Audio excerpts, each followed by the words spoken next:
the Thursday edition of MyStockScanner Live. The week is maturing, signals are sharpening. Let's analyze who's standing out. As always, we ask each and every stock the same question. Does it have quality? Does it have an upside? And is the timing right? The two gentlemen next to me are the guys with the answers, Liam Flavelle and Hans-Henrik Nielsen. You are also the guardians of the 3-point playbook portfolio that Hans-Henrik sits at 3.9%. Not too shabby after, should we say, a tumultuous week. No, we basically just followed our plans. It's very good. It's up 4% in 3 weeks. We are very satisfied with that. And Liam, let me ask you a personal question. How was your day yesterday? My day was good. A bit of taco from Trump, and then just got on with our lives generally.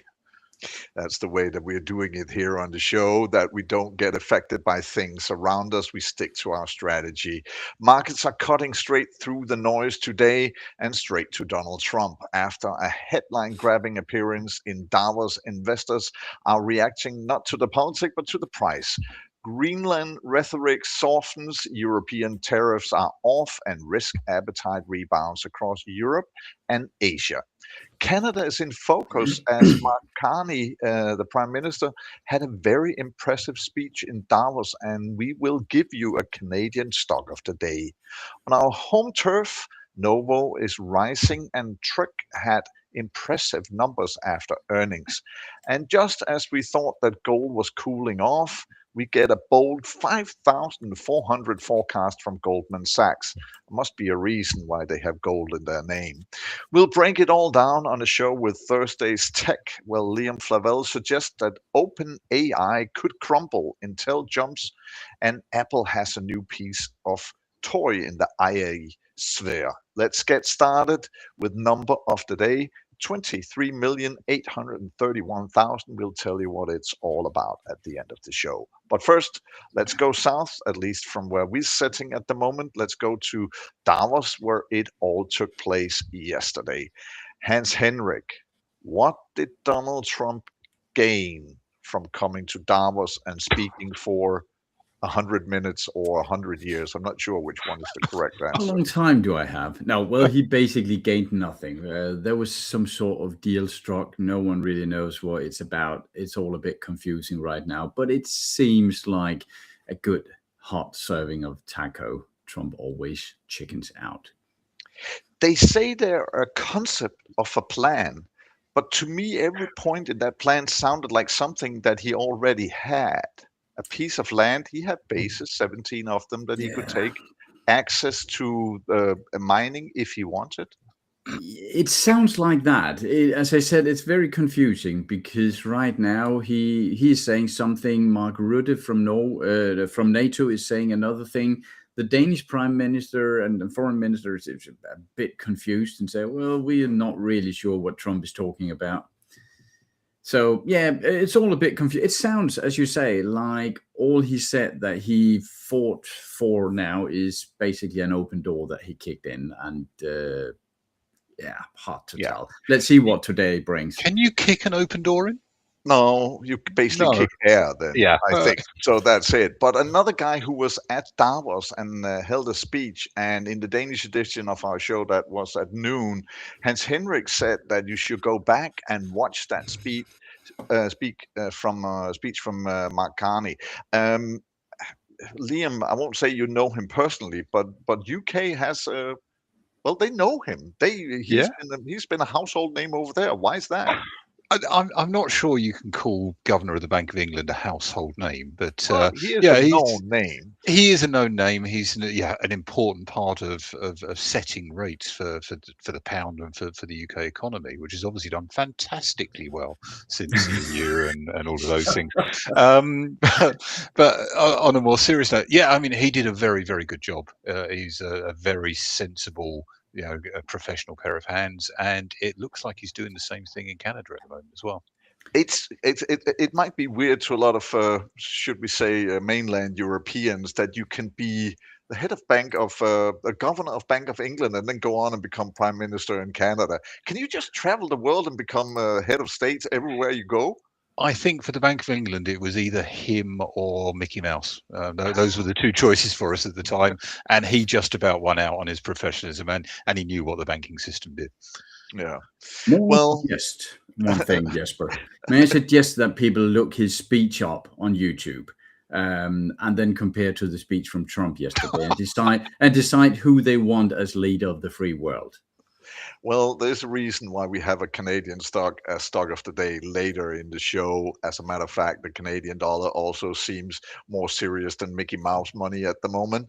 But the result of what happened in Davos was that Asia rebounded, Europe rebounded, Denmark is rebounding. And if we go to the Danish market, let's do that. There's two stocks that basically have the headlines today. One is Novo because it dropped heavily yesterday. It's back up again today, 3.6% at the moment. And Tryg came with numbers. Hans-Henrik, I'm going to go to you on this one. Tell us about Novo. Is it a buy signal now because we are at the 200-day moving average? Well, we talked about Novo yesterday in the webinar, and I think people kind of know it in their sleep soon. It's a good quality stock. There's not much there. The growth in earnings per share and revenue is winning a bit off here. Good free cash flow. That is our question number one. Is it a good quality stock? But then our question number two is a good upside in it, good potential. And with the lack of growth in the future, I actually think that there is some restraint on the growth in price going forward. It's not that it can't go up. I think there is a good potential for it to go up, but it's not one of my primary picks as a stock. I would like this value channel to go up in an almost 45-degree angle here. We can see, as you mentioned, that they are just, let me find the live prices for today. They are just above a 200-day moving average. It's not that that is a magic line, but the black one here, that is the average of the last 200 days closing price. And when stocks are above that, they tend to be in an okay trend. Novo is that right now, and they can't go up forward. There's not the same potential in it as there were earlier. The thing is that we do not like the flat line that we see when we are looking forward, as you showed before. But as said, the technical part of it and what we were flagging a couple of months ago when it was down and going below 300 was that we wanted it back over the 200. But that doesn't mean it's an automatic. Just because. No, definitely not. And as we have said many times, there are hundreds of stocks in the world that is in the bottom of their value channel, as we call it here, and where the value channel is heading upwards, and they're still good quality. Why not pick one of those? We should have been in the UK insurance company Beazley when they were sort of, picked to be bought by Zurich Insurance. They jumped like 40%. That's not the case with Tryg after they came with numbers this morning. Still, it jumped in the morning, but kind of gave it all back. Let's look at that, Tryg. Yeah, Tryg is a reasonably good company. We had it in, as far as I recall, in a face-off early on, yes. Tryg and Almini brand. We shouldn't really look at the quality score. Banks and insurance companies are a bit off there. But earnings per share, reasonable growth, and the same in revenue. Good, solid company. When we look at it, we actually see a bit like we did in Novo with this sideways channel here. So there is some upside, but it's not really a stock I would be running after. As you said, it jumped this morning on the earnings. The earnings were great, let me say that. In insurance companies, you're looking at something called the combined ratios. What are they? The normal cost plus the cost they pay out in insurance to people. And that fell from 80.5 to 80.3. That is good. And the revenue went up. The earnings per share went up. It seems like investors are not that thrilled after all. And if we look at the trend, it has been going sideways for a year or so now. So again, we are not recommending buys, but for us, it's a no-go for sure. I wouldn't buy it now, personally. And as said, we're looking for lines that go straight up, and surely we can find that. That's not a problem because we just look to gold. And as said in the intro to the show here, we thought that it was going to cool off after everything cooled off down at Davos. And then Goldman Sachs came out, Liam, and said, gold? No, it needs to go higher. 5,400 is their estimate for the year, of course. Right now, we're at 4,829. And sky is the limit, or what? It does seem that way, and actually, I always say to people, it's not actually gold that's moving; that's staying the same. It's all the currencies that are going down against it. So this is really a bet against the dollar actually, not being as wanted in the world, either because of actions like Trump saying, "I might invade Greenland and break NATO." That will do a good job of hammering your own currency, or there is a supply and demand aspect to it as well. I think Poland came out this week to say they're going to be buying 600 tons of gold in the near future. So that's going to affect that side of things as well. But it's an interesting one. We've actually got a couple of gold miners in our playbook portfolio, which we'll just pick one of them just to show you. I'll very quickly hammer through a 3-point playbook analysis of it. Point one, is it a quality company? 95 out of 100 on quality. Like Hans was saying, the Novo and Trig were flatlining. This is going through the roof. So this is a good thing to see. And the PEG ratio at 0.65 is great. Everything else looks pretty green out there, apart from the free cash flow. And then if we move on to the valuations, we can see we came into it, I think it was 48 days ago. So we're up 41.7% on raw gold. We came into it, I think it was December sometime. So we're around here. The value chart looked really good, really appealing down here. It looks less appealing right now, but the value chart is still pointing to, if you bought now, worst case scenario, we'd see a 5% drop. We should see 15% gain and potentially 31% going forward. So it's still in a trend. It's a good stock. The thing is, and you say the trend, but we have an email at FOMO@MyStockScanner.com. You're always welcome to send us one. If we don't get it on the show, we try to answer you directly on email, or we get you in another show. The question is, isn't it time to get out? Because people, they know the entry strategy, but the exit strategy, that's a tough one. Yeah, it's not a tough one. It's an important one, definitely. The exit strategy is basically hovering around support and resistance. And support and resistance is basically, there are certain parts on a chart which, when you look at it technically and people look at the chart, they think, well, it's bounced here before, it's bounced here before, bounced here before. Look at this black line. It's constantly hovered around there and then shot up again. So that's what a support is. So with this, we're looking at, it's in a trend, it's going up. We would actually not come out of it until, depending on how far away this is. I mean, if you look at the 50-day moving average down here, which is the green line, that's 22% down. We would probably use this red line, which is the 20-day average, to say, actually, if it broke that meaningfully and didn't look like it was going to come back up, that's when we would start thinking, do we need to exit? But at the moment, it's in an uptrend. We just catch the wave and surf that wave, and when that wave stops, then we look to come out. Okay, we are stock surfers. That's who we are. That's what we are. Definitely look the role. Silver surfers. Is that what we're going to call ourselves? I doubt they'll catch on. I'm sorry.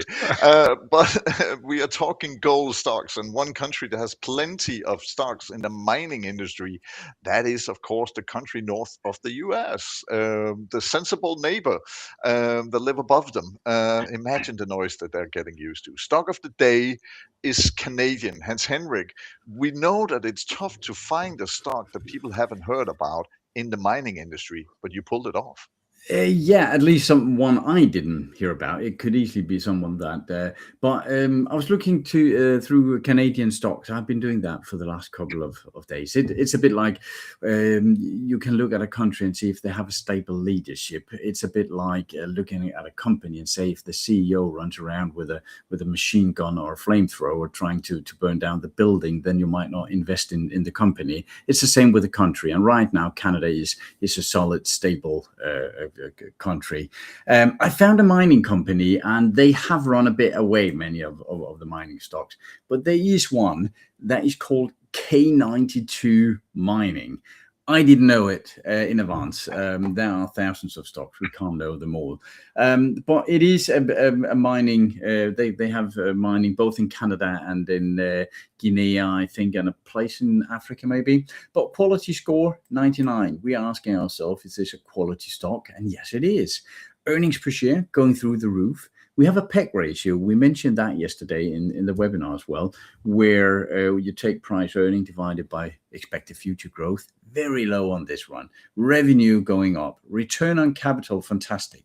They've had a single year with negative free cash flow. That can happen with mining companies. They're a bit strange sometimes. But 24 looks good here. Interest coverage, they can easily pay their interest. So is it a quality company? Yes, it is.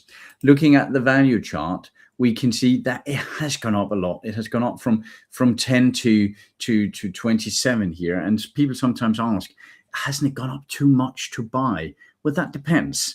If it's expected that the earnings are growing even faster than the stock price, then it hasn't. And what we can see here is that even with fairly conservative price earnings between 11 and 19 here, we actually see a bear case scenario of 13% and a bull at 96. That doesn't mean it's going up 96%. It means that we are aiming for some good profit. And when we're looking at what risk are we taking on the book to aim for that profit, we are not taking very much risk on here. And that is what we like. Looking at the trading view part, we can see a fantastic trend. We could have, I'm sorry I didn't find it before, because down here there was an obvious entry down here at around 20. That would have been a fantastic place to enter. However, I would like to maybe see a little retracement here. It's sometimes when it runs away from these fast moving averages, it tends to revert down to them, find a bit of support, and then further up. But K92 Mining, it's not a bad choice. It's not something I buy right now, and it's not a buy recommendation. You should look it up yourself. But it's one of the more sensible ones in Canada. And as we talked about so many times, we are not falling in love with a specific stock. It's like the trains. There's always another train. There's always another metro. And remember, since we are silver surfers, there's always another wave. Let's go for the technical wave. They're not a stock yet. They probably will become a stock during the year because they definitely need cash, more than they have in their hand right now. So everybody's expecting an IPO from OpenAI. But Liam Flavelle, our tech expert, you are saying it's falling apart. What do you mean? It's not necessarily me. There's a fund manager called Noble. He ran the most successful US fund for a number of years back in the 90s and the 80s. He has come out. He's very, very well regarded. He's a guy that's been in the industry for years and years.